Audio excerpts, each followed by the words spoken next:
Hello.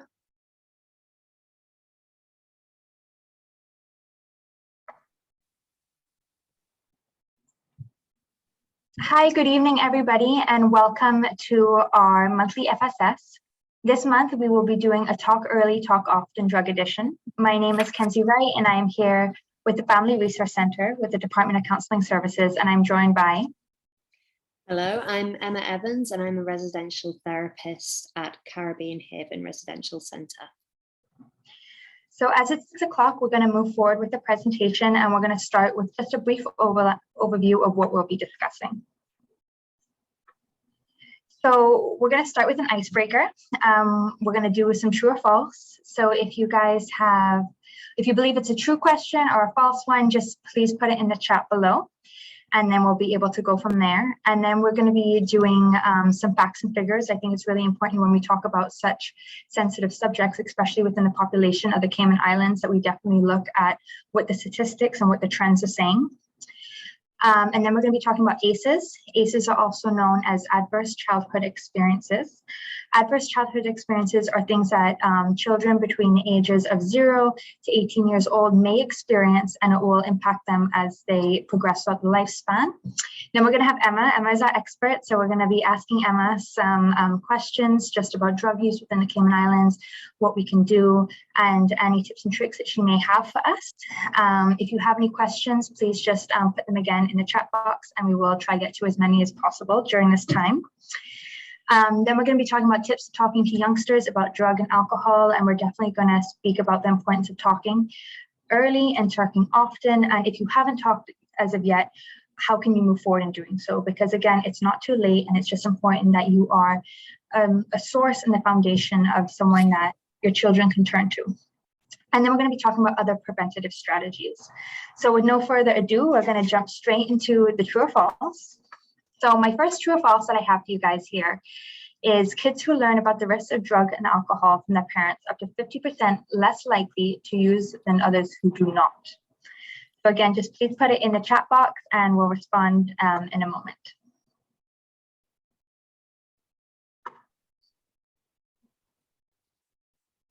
Okay, I see one person is saying true.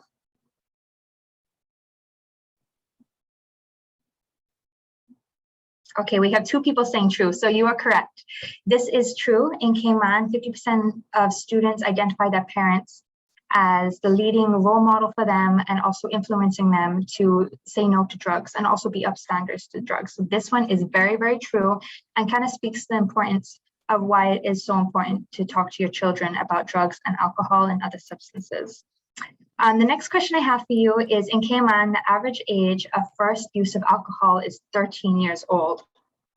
What do you think about this one? True or false?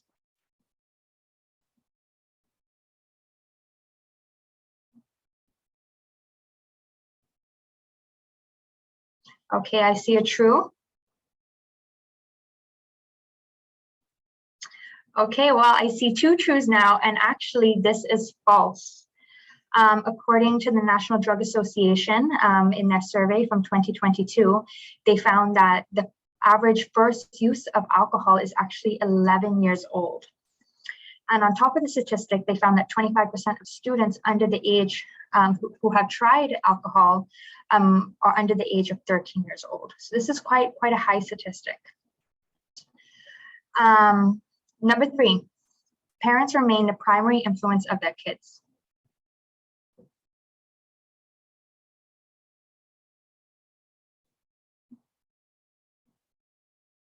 Okay, I see one true. Anybody else? All right. Well, this is absolutely true. You hit the nail on the head there. Parents have a great influence over their children in terms of the friends that they have, the things that they like to do, the movies they watch, the TV shows they enjoy, the celebrities they follow, and so forth. So it's important to have many different conversations and talk about many different topics with your children, so it makes talking about the difficult things seem a little bit easier as you guys have that relationship and are able to speak to each other quite easily. So being able to have these easy conversations is just as important as being able to have the difficult ones as well. Okay, and last one before we move on to the facts and figures that I know you were all waiting for is marijuana is the most commonly used illegal substance among students in the Cayman Islands between the ages of 11 and 18 years old.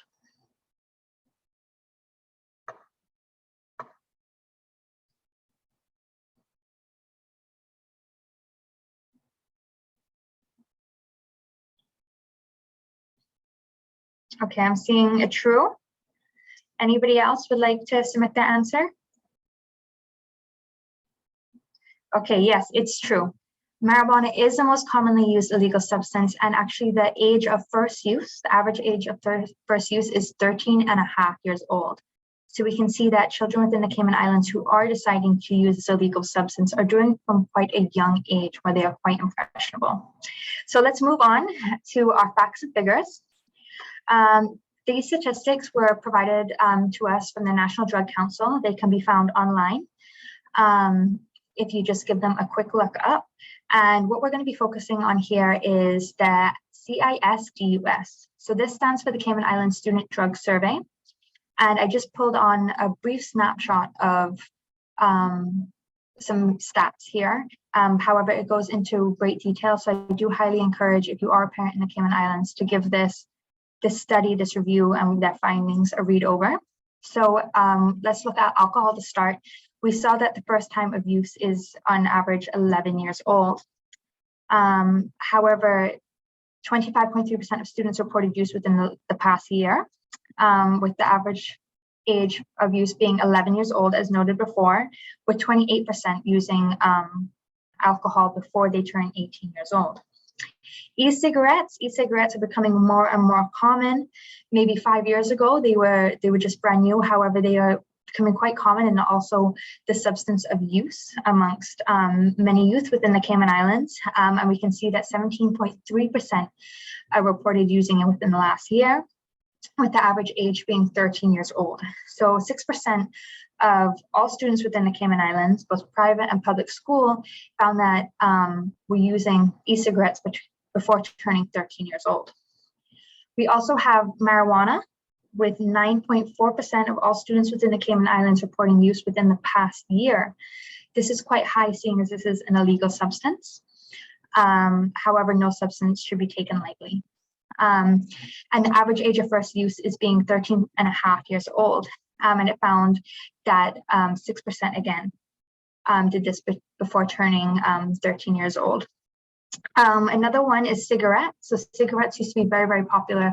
However, we are noticing the trend that many teens, many youngsters are turning towards e-cigarettes rather than cigarettes. However, the average age of first use is 12 years old, with 2.5% of students using it within the last year.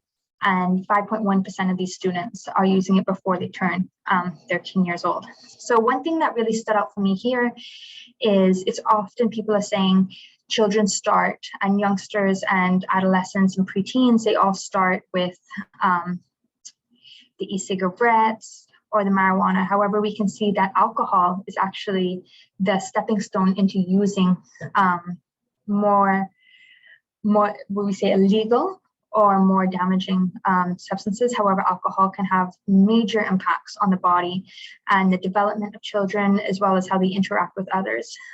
Also, it being in the home, which Emma is just going to touch in for a moment for us, but we're going to be speaking about the impact of these drugs with our expert Emma in the next few slides. So just moving forward, Emma, if you'd like to take it away as we speak about ACEs. Okay, thanks, Kenzie. So adverse childhood experiences, or ACEs, are traumatic events that harm how children's brains develop. And this harm is how it changes how children's brains respond to stress, how emotions are processed, and it also damages their immune system so profoundly that what we know through research is that the effects of this show up decades later. And how ACEs do this, it's a complex neurobiological response, but in short, when something traumatic happens, our nervous systems are pushed into fight, flight, freeze, or fawn mode. So that's our bodies, they've learned to develop this response, which favors short-term survival over long-term survival. And this response makes sense. If you can't survive a situation that poses an immediate life-threatening emergency, long-term survival is irrelevant. But the problem is, when that threat has then passed, that chronic stress is stored in a child's body or an adult's body. And with children, we know their brains develop at really, really fast rates. And when the body and the nervous system is primed for a threat response constantly, it stops the energy being sent to the brain to help them learn and develop, and instead they end up focusing on just surviving. So what we know from research is that ACEs actually cause much of our burden of chronic disease, they cause most mental illnesses, and are at the root of most in society. So the initial research project was really interesting how it came about with the ACEs. In the 1990s, it was a weight loss clinic in San Diego, noticed that they had really, really high dropout rates. And when they did interviews with people after they dropped out, what they found was the majority of people who dropped out reported childhood sexual abuse. And then this led to the initial question of whether there was a link between weight gain and trauma. So across 1995 to 1997, they interviewed 17,000 participants, and they demonstrated a really, really strong association between adverse childhood experiences with health and social problems across a person's lifespan. And as we can see from the slide, there are 10 different types of trauma which make up ACEs. We've got physical abuse, sexual abuse, emotional abuse. We've got neglect, witnessing domestic violence, the substance misuse in the household, mental illness in the household, parental separation or divorce, and also having a household member who's gone to prison. So this isn't an exhaustible list either. I mean, there's other things that are traumatic for children, which might not be specific to Cayman. And I mean, for me personally, I think growing up in poverty can also be quite a traumatic experience for children, but other things like growing up in a war zone, the list isn't exhaustible. And then also what we know from the ACE studies is that they're really common. Nearly 2/3 of people have at least one ACE, and I'm guessing it's probably a bit higher than that in reality, because people tend to underreport. Research also shows that if you have one ACE, you are 87% more have an 87% chance to get another one, basically. And making it specific to Cayman about ACEs, what we know is that 1 out of 3 women experience domestic violence. So if they have children, that would show up as making it an ACE. So that would be a third of children having ACE scores. If we look at that a little bit deeper as well, and we'll move on to this more in the next slide with the consequences of ACEs. If we look at the women's history and their ACE scores, we're going to probably find that they've got moderate to high ACE scores themselves, because what we do know is the more ACEs you have, the more likely you are to be a victim of violence. So there are quite severe consequences, which we can go on with next. That's okay, Kenzie. Can I click it through? I can move forward for you, Emma. Thank you. Okay, so we kind of touched on it, but you might be wondering, why do ACEs matter? And the results are quite shocking. So people with an ACE score of 4 are twice as likely to be smokers, 7 times more likely to be an alcoholic. Having an ACE score of 4 increases the risk of emphysema or chronic bronchitis by nearly 400%, attempted suicide by 1,200%. People with high ACE scores are more likely to be violent and to experience violence, to have more marriages, more broken bones, to need more drug prescriptions, more depression, more autoimmune diseases. And the most scary fact for me is that people with an ACE score of 6 or higher are at risk of their lifespan being shortened by 20 years. And I think this graphic kind of shows that perfectly about how that works. So we've got the generational embodiment, historical trauma, social conditions and local context. So that, that's your intergenerational trauma that gets passed down through families, and then also the environment that we grow up in. Then you have adverse childhood experiences, which, like we were talking about in the slide previously, stops a child's brain developing as it should, which leads to social, emotional, and cognitive impairment. So this might mean they're not performing at school so well, they're not able to make as relationships as easily, which then what we tend to find is people find ways to cope. If they're not feeling safe, the nervous system's dysregulated, people try and find a way to bring that nervous system back into a homeostatic state. So that might be drugs, that might be alcohol. There's a whole host of different ways people can do that, not just drugs and alcohol, sex addiction, gambling, to name but a few. And we can see smoking, this then leads to disease, disability, social problems, which then leads on to an early death. So what's startling about these studies as well is that they've shown that ACEs affect everyone in society. So it's not just people who are lower down on the socioeconomic scale. The initial study back in the 90s was based mostly on white, middle and upper class college educated people. They all had good jobs, good healthcare, but it still affected them exactly the same as everyone else in society. So it sounds a bit grim, but not all is lost. There is a lot of positives as well. With the right support, children and adults can overcome effective ACEs and toxic stress. Our brains are amazing things and can change and respond to positive experiences even into adulthood. And we call this neuroplasticity. There are specific therapies that are particularly helpful in healing children and adults who've experienced childhood trauma, but it's really important to remember that the treatment is of limited use if someone's remaining in a situation which is constantly re-traumatizing them or causing chronic stress, such as being in an abusive relationship, having constant contact with the perpetrator, not having a stable income or access to food and medical care.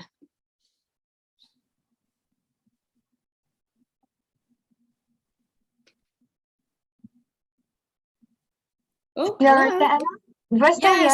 It just kicked off then, sorry. That's okay. Where is that? Medical care, yeah. So these things can also be fixed with support. Therapy, lifestyle improvements help to reduce people's stress in their life, and that alone helps with the physical ailments that are related to ACEs. Okay, great. Thank you so much for sharing that about ACEs. That was very, very informative and well-rounded. And ACEs do have quite a large impact on people as they develop. However, it's never too late to learn those new coping skills, as you had mentioned, as well as make a change for yourself and for your children. And that's what we're here for. So we're going to ask the expert now. And I have a few questions written down. However, if we have anyone in the audience who would like to ask a specific question, we highly encourage that. Just please send it in the chat. So my first question for you, Emma, is as a parent, if I recognize that my child is interested in drugs and substances, for example, they may be asking questions, what is the point that I should start being concerned? Okay, I think it's important to recognize as well that children asking questions isn't something to be concerned about. Kids don't have all the facts when it comes to drugs and alcohol. So if you don't talk to them about it, they might not see any harm in trying it. Right. Having conversations allows you as a parent to set clear rules about what's expected from kids. And as we've seen from the NDC results, kids are trying drugs and alcohol from a really, really young age. So it's important to start these kind of talks early. Same as with sex. What we know is if the more you don't talk about it, the more of a mystery it becomes, and kids are going to see and find out for themselves. So if they're not getting the information from you, they're going to be getting it from elsewhere. And I think, creating a supportive, nurturing environment, it really helps kids to make better decisions, especially around drugs and alcohols. I would be concerned if you're seeing any changes in behavior in your child, they're keeping secrets, whether you feel like they're being exposed to things that's maybe too old for them, it's not appropriate, it's putting them at risk. But asking questions is a good thing and it should be encouraged. Thank you, Emma. And I do believe that having these talks often and early is actually a protective factor for children. Definitely, so they need to know that they are dangerous and being able to recognize them so they can know, okay, I need to stay away from that. And we will discuss that in our slides going forward about establishing the facts, establishing the household rules, and how we can have these conversations. My next question for you, Emma, is what is the difference between experimenting and dependency amongst youth within the Cayman Islands? Okay. So how I see our experimentation, that's where a child or a person would be using occasionally. They don't have any cravings to use or feel that they need to use during the day. So you might see social drinking, social smoking, kind of just testing it out, testing the waters, but it's not something that they're dependent on. Dependency, I would say that's characterized by symptoms of withdrawal and also symptoms of tolerance. Someone's building up the tolerance, so they need more and more and more to kind of feel an effect. This isn't always necessarily linked to addiction, but addiction is definitely probably around the corner if someone's dependent. And then addiction, because I think it's important to kind of recognize what addiction is as well. That's when someone's reliant on the substance to make them feel normal, to get through the day, and they can't contain their use to social circumstances. So it becomes it becomes part of behavioral drive, a thought process behind it as well. And again, it's not just substances, people, alcohol and drugs, yes, but there's gambling, sex addictions. We're seeing a real increase now in porn. Porn addiction being a big problem for younger people, which is something that parents need to be aware of. So yeah. Wonderful, thank you so much. And we will discuss some of those factors that you touched on as we progress through this PowerPoint. I have a question that a parent has asked me, and I said, let me ask Emma, as I know that she's well versed on this subject. If I am a drug user, how will this impact my child? How can I talk to them about it? Because I'm not too sure what kind of message I'm sending them by using such substances. And if we refer back to the ACEs, so anyone, if a child is living with someone who is a problematic drinker, alcoholic, or using street drugs, that is classed as a trauma. You might not be aware of it impacting your child, but at some level it will be. So it's really important to be able to have those conversations and answer any questions that the child may have in an age-appropriate way.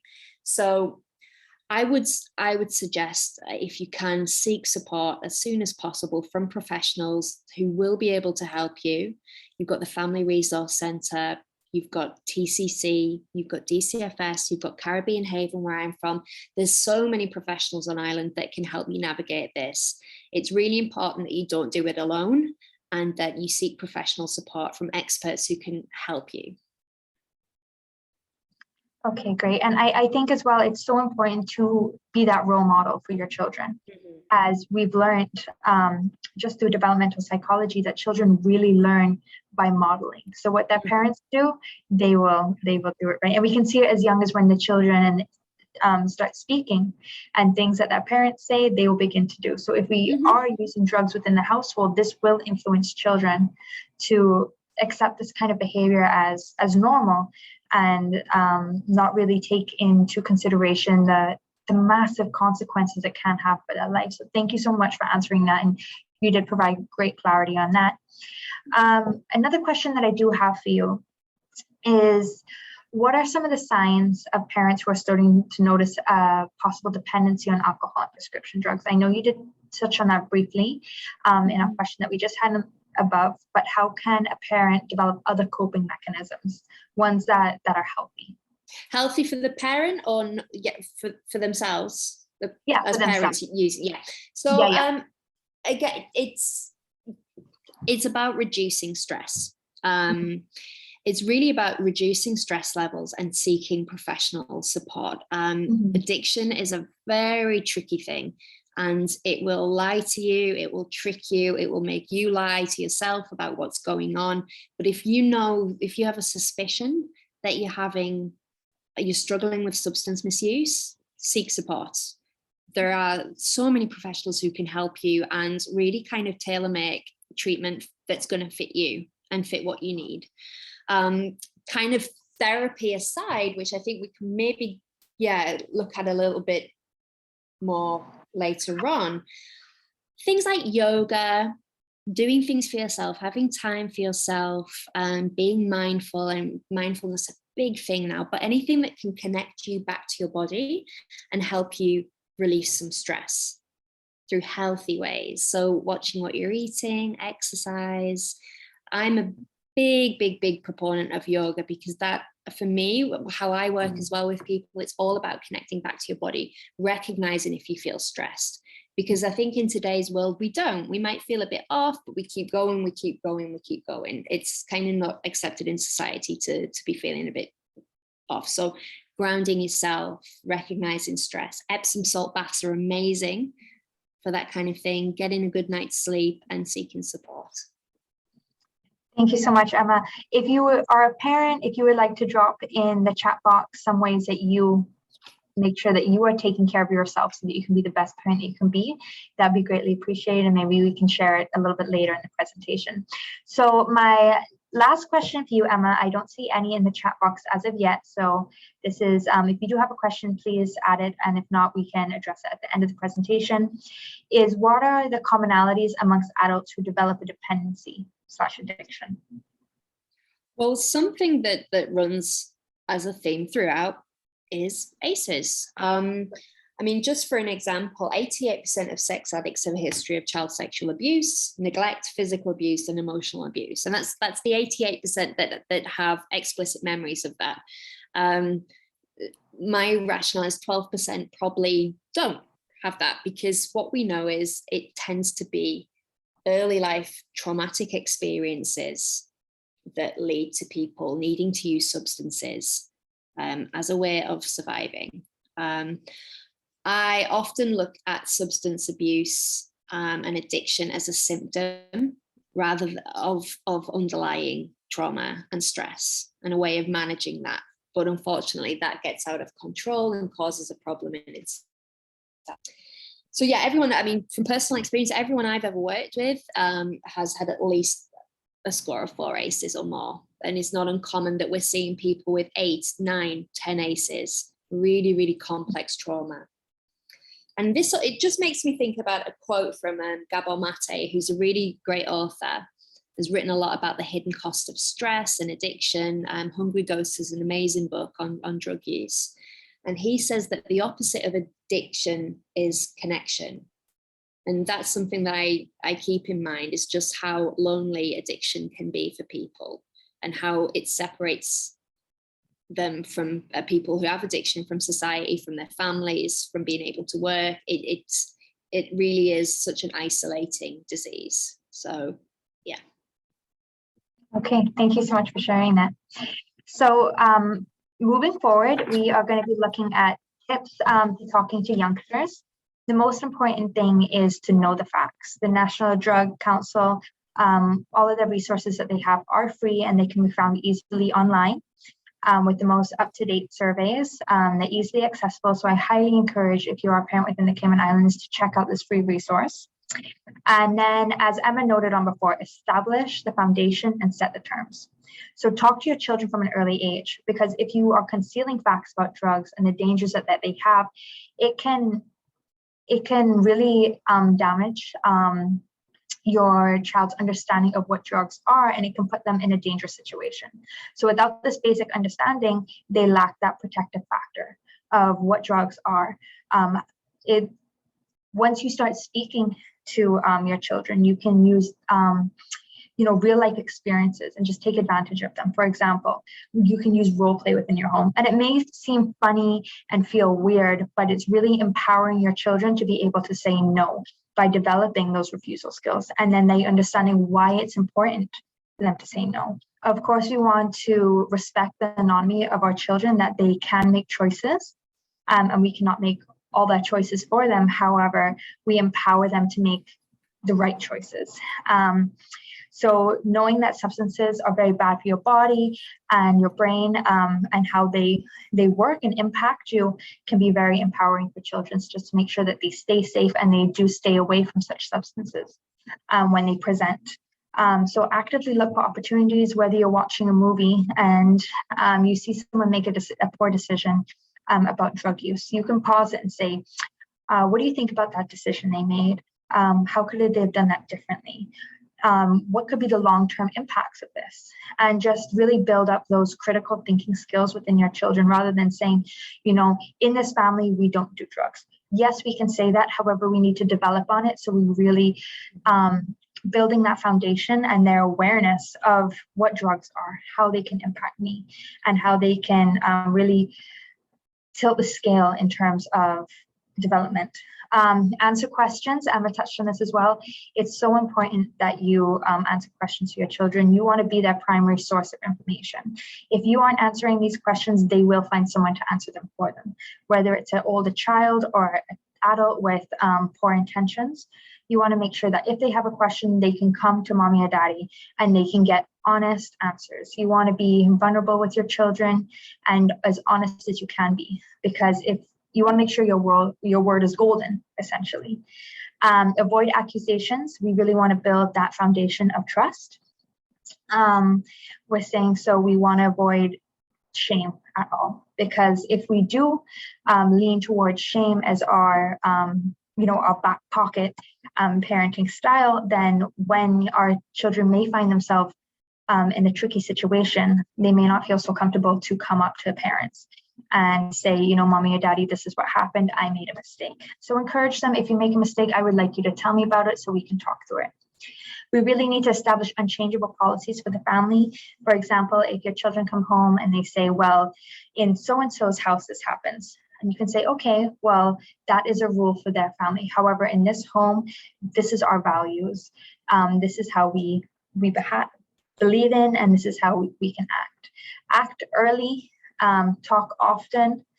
If you find out that your child is interested in taking drugs or is experiencing, it's very critical in how you respond, to make sure you respond coming from a place of empathy and wanting to help them, which can be very difficult because, you get scared, you want to act immediately.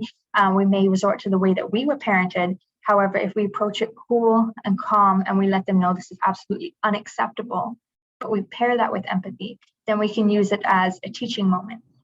We can discipline our children rather than punish them. Don't use scare tactics. They do not work. Your child will not feel comfortable coming to you. We want to make sure that they are comfortable no matter what they have done, that they can come, they can talk about it, and they can make changes moving forward.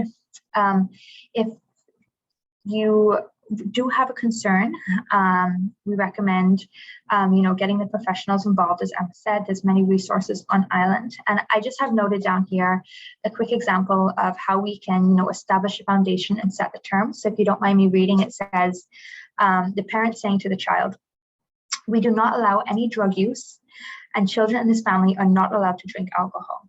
The only time that you can take any drugs is when the doctor or mommy or daddy gives you the medication when you're sick. We made this rule because we love you very much, and we know that drugs can hurt your body and make you very sick. Some may even kill you. Do you have any questions?" And what I really like about this is you're setting the rules and you're backing it up with your reason. You're really educating your children about, the risks of drug use, and then you're allowing your children to ask those questions.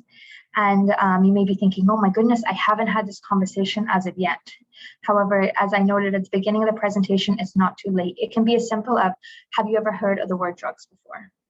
And if you have a few children at different ages, you can gauge how much they know and then have independent conversations with them depending on their age and their stage and how much they know. And again, using honesty, transparency is the key.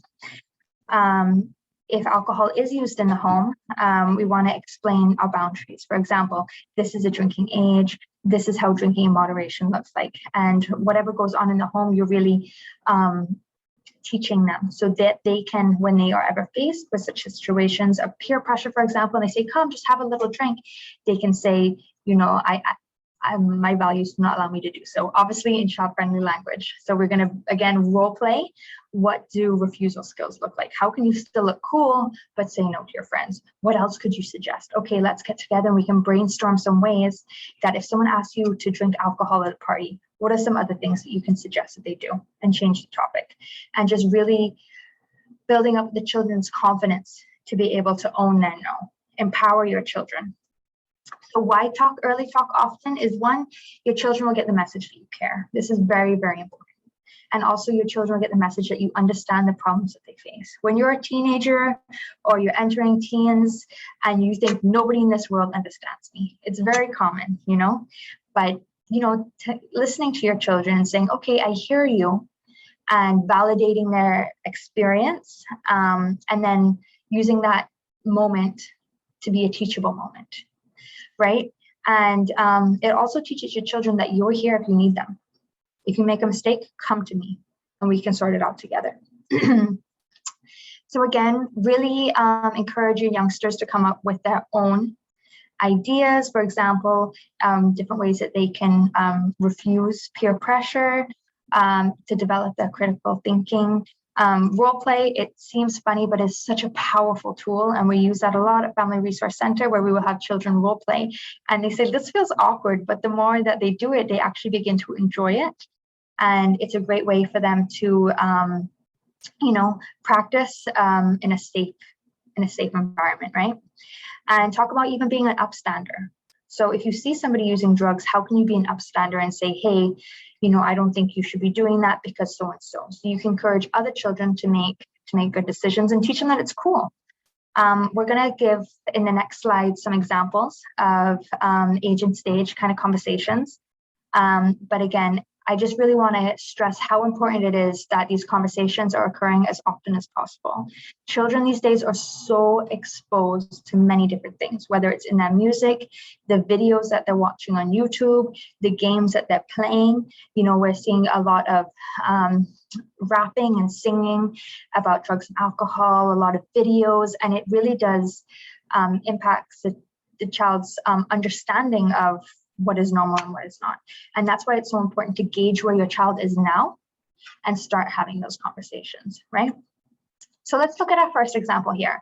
We have a primary school child, and at this age, they may be hearing about drugs on the radio or seeing some subliminal messages in the shows that they watch, or maybe their friends know about drugs because it's something that goes on in their home, or maybe they know about drugs because they have family members who uses drugs.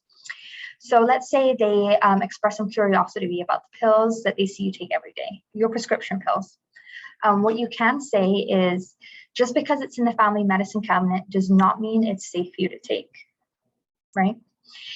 Even if your friends say it's okay, say, no, my parents won't let me take something that doesn't have my name on the bottle. So this again empowers your children to be able to say no and why it's important to make these decisions. And again, you're saying primary school, that is so young, but as we noted on the very first slide when we were looking at the facts and figures, children are using alcohol by age 11, which is very young. So that's why it's so important to have these conversations very young as well because of the high exposure. Moving forward, we can look at a preteen example. So your teen is starting middle school and you want to remind them that they don't have to give in to peer pressure to drink or use drugs. And as we've talked about in previous FSS sessions, is also have sex or engage in any other activities which may not be the best for them, right? So what you can say, and this one's quite long, so bear with me, and I will leave it on the screen so you can take a quick photo and use your own language as well, whatever you're comfortable using. And if you, it's important to have these conversations as often as possible, because at first you might be like, oh, I wish I didn't say that, or that wasn't the best thing to say.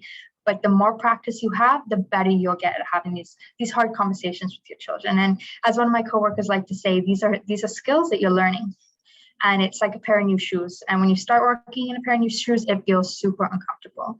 But if we build in talking about drugs and alcohol and sex and all these other things into our weekly schedule, then it's going to become very comfortable and you're going to be running in these shoes in no time whatsoever while empowering your children to use their autonomy to make good decisions, right? So back to this example, what to say is, you must be so excited about starting high school. It's going to be a lot of fun and you're going to have a great time. But we also know there's going to be some pressure to start drinking, abusing medicine, and smoking pot or taking other drugs. So this lets your child know that you understand what they may be experiencing. And you're going to respond again with empathy.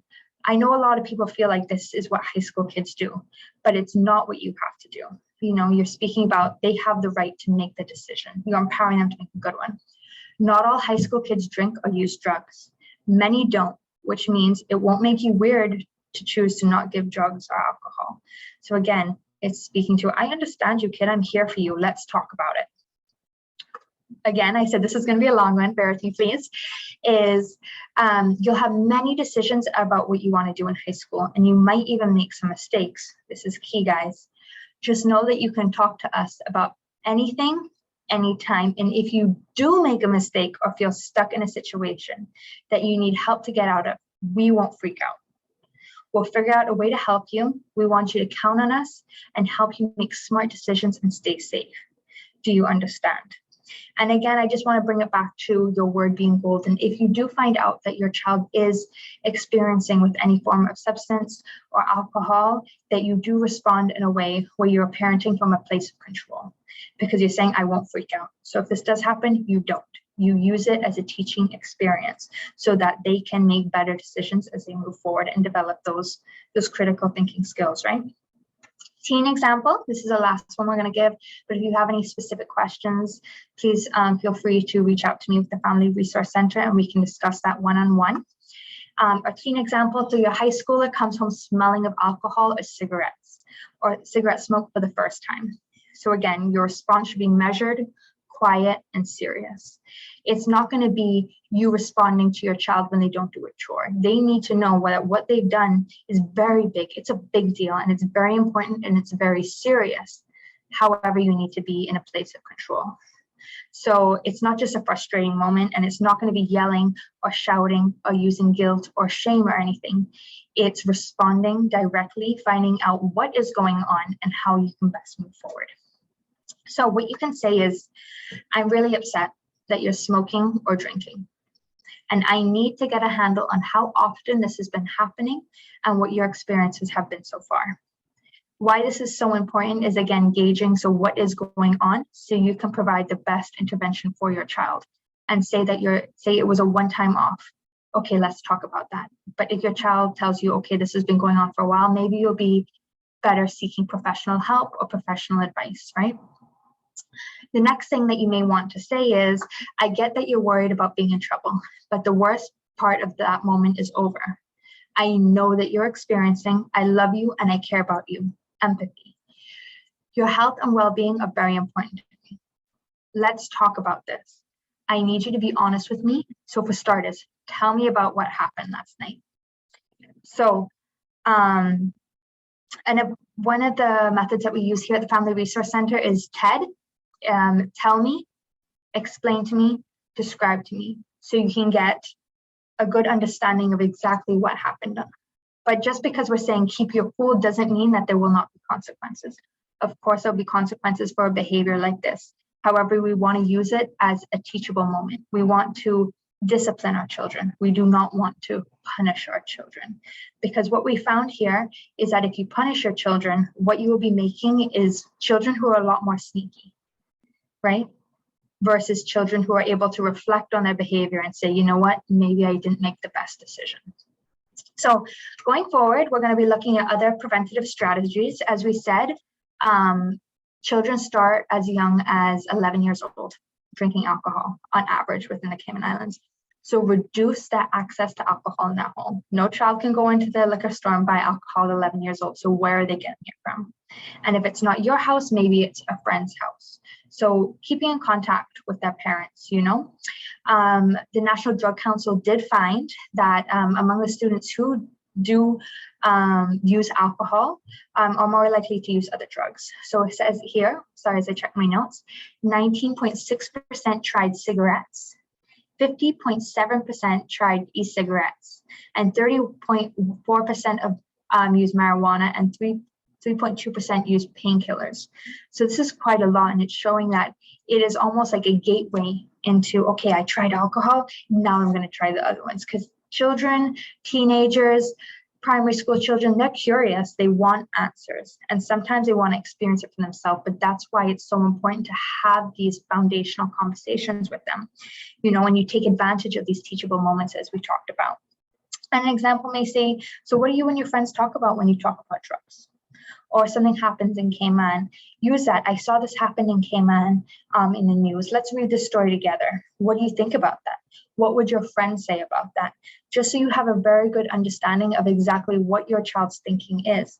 And when they do show you that form of thinking, you say, okay. And you know, you respond in a way that you're taking their feelings and their point of view into consideration, but you're guiding them to make better decisions rather than reacting to what they're saying. We don't want to be reactive parents. We want to make sure that we are listening, but then guiding, as noted, okay? Know your teen's activities. Pay attention to your teen's whereabouts. Find out what adult supervised activities your teen is interested in. But we really want to not be overbearing, and we don't want to quiz our children either.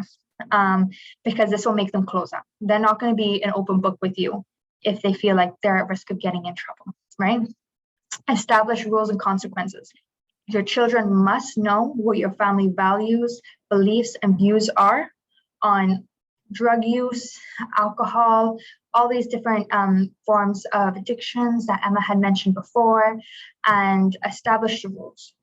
And once the rules are established and they know it, and you can even make them say it back to you. This is what our family believes in. Can you repeat it back to me? Mom, you just said it. I know I just said it. I just want to make sure that you heard me correctly, right? Once those rules are established, what are the consequences? So explain your family rules.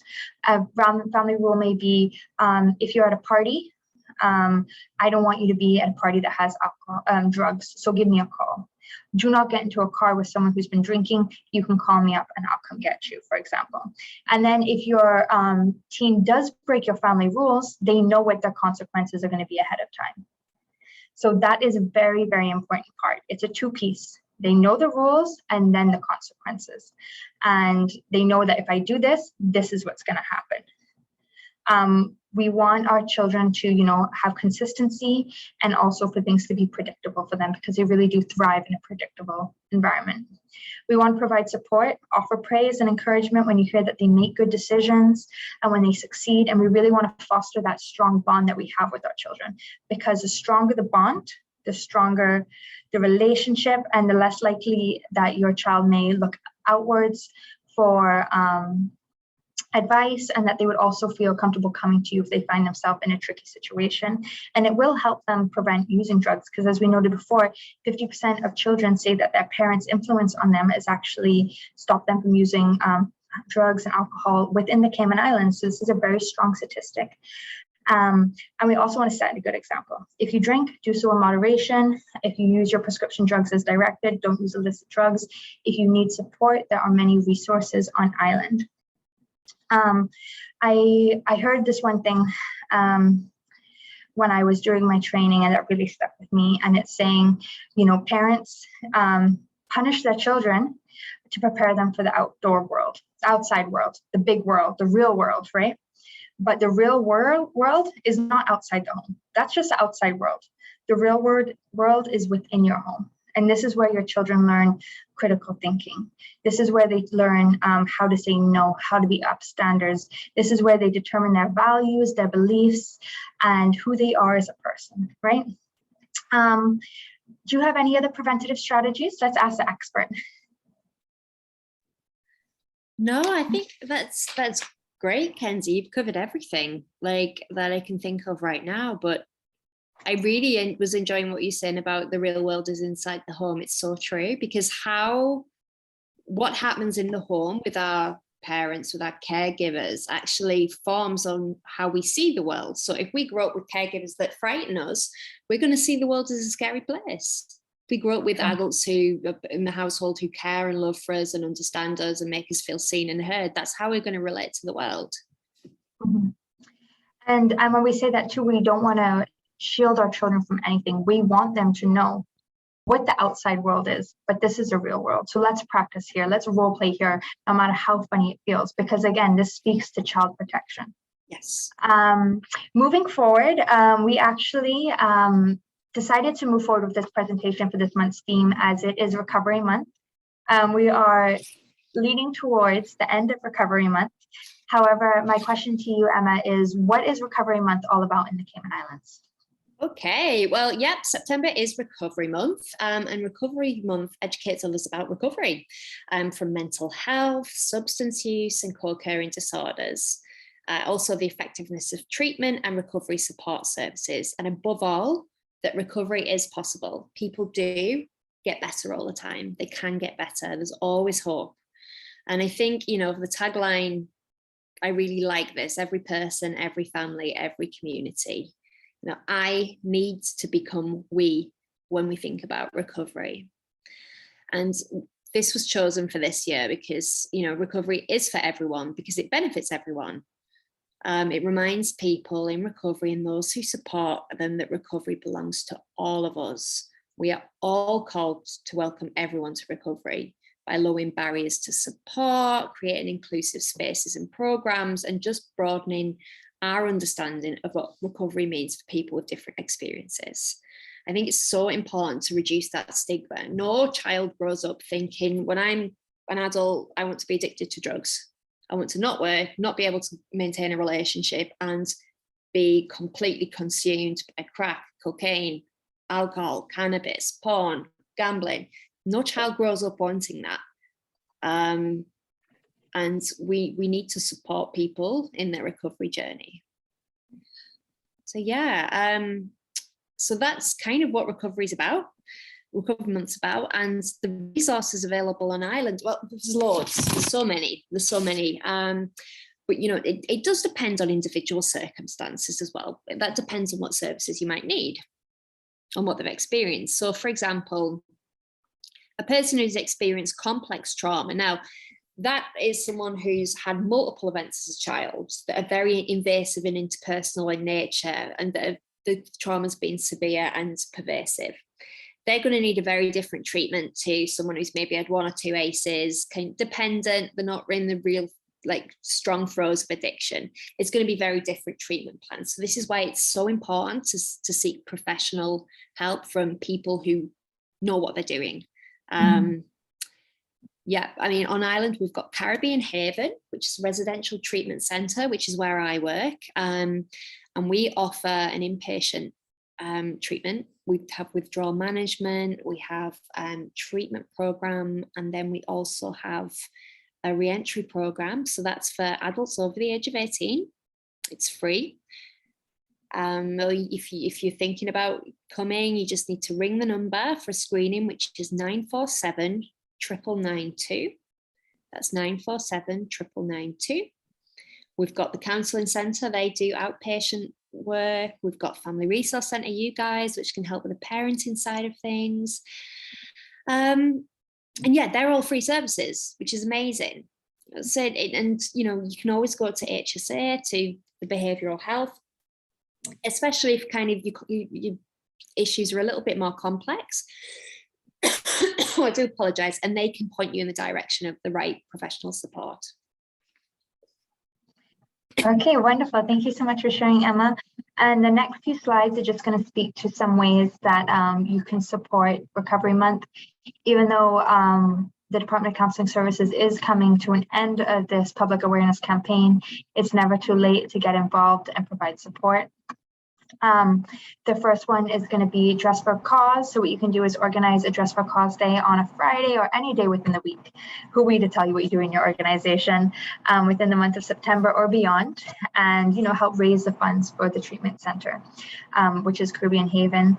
The next way is donations. Support people in recovery through the month by not just in September, but by donating clothing, toothpaste, toilet paper, socks, shoes, deodorants, anything that you are willing to give will be greatly appreciated by the men and women who do live within the CHRC, and they are building back up their lives, right? Large donations, if you have any large donations, the team is more than willing to send out one of their staff members to come and collect it.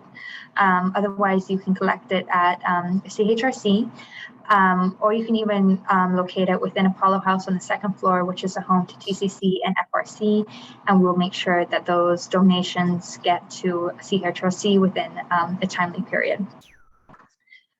We also have Change for Recovery. Would you like to talk about this one a little bit, Emma? Yeah, so if you can, people, businesses, organizations organize a coin collection drive by installing one of our buckets. Like Kenzie was saying, it's Recovery Month is September officially, but every month is Recovery Month in reality. So it can extend way beyond September. So if you're interested in getting a bucket, please don't hesitate to call Counselling Centre or ourselves at Caribbean Haven, and we can come and install one for you. And then? Yep, and then the last one, support the beautification of our facility. So yeah, any donations of funds or items, we would greatly appreciate, just to make it a bit more of a home from home for the people that we have with us and make things a bit more comfortable. We do the best with what we've got. We can always do with more. So something that we're really looking for at the minute is gym equipment, sports equipment, kind of just because of how integral exercise is, healthy mind, healthy body, clothes, soft furnishings, cushions, just to, like I said, make things a bit more homely. Okay, thank you. And Emma, that leads perfectly to the chat box that we have going. I did mention at the beginning, what are some healthy coping mechanisms that you have to really look after yourself? And we're talking about self-care, we're talking about mindfulness. And I see in our chat box, we have taking a long shower at the end of the day. This is a great way, whatever works for you. Another one says, I like to take a few moments when I get home within my car and take some deep breaths before going into the house. This is a fantastic way to make sure that you're taking care of yourself and you are really separating your work life from your home life, so you can be fully present when you get home, even after those really long days. For me, myself, a way that I practice self-care, it doesn't always speak to getting massages and lighting candles, but I like my morning coffee. And I use a Cuba coffee maker, and I like to, fill it, watch the water boil over, smell the aroma, and just be very mindful in the moment. And for me, that really grounds me and brings me back to a point of control. So I highly encourage, one, speak to your children about drugs and alcohol and other substances. If you haven't done it yet, start today. And it can be little conversations, it can be car rides. Not that I don't want, but we really don't encourage you to just say, okay, I had the drug talk, okay, I had the sex talk, okay, I had the alcohol talk.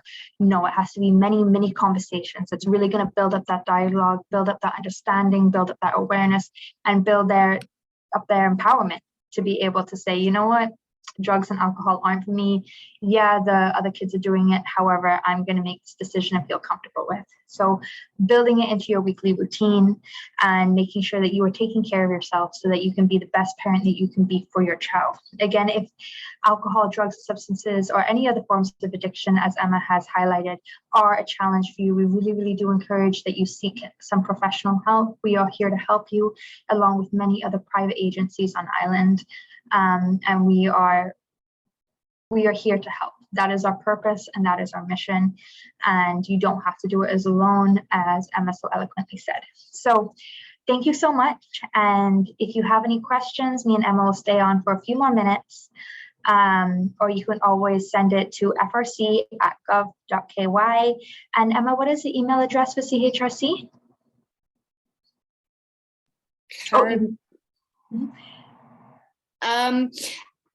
I think it's caribbeanhaven@gov.ky, but any questions, just give us a call. I'll give you the number again. It's 947 992, and that's 947 992. We're a 24-hour service.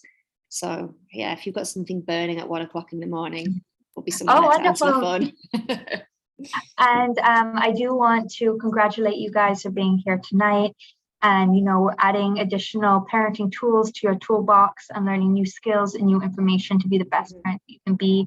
It's not easy to log on for an hour or so webinar, but you're here today, and we recognize that, and we just want to say you're doing a wonderful job and to keep up the good work. So thank you so much, and I hope you guys all have a great evening. And I want to extend a big thanks to Emma. We really, really appreciate you sharing your expertise with us. Many things that you said really resonated with me this evening, and I hope it did the same for our parents who are online.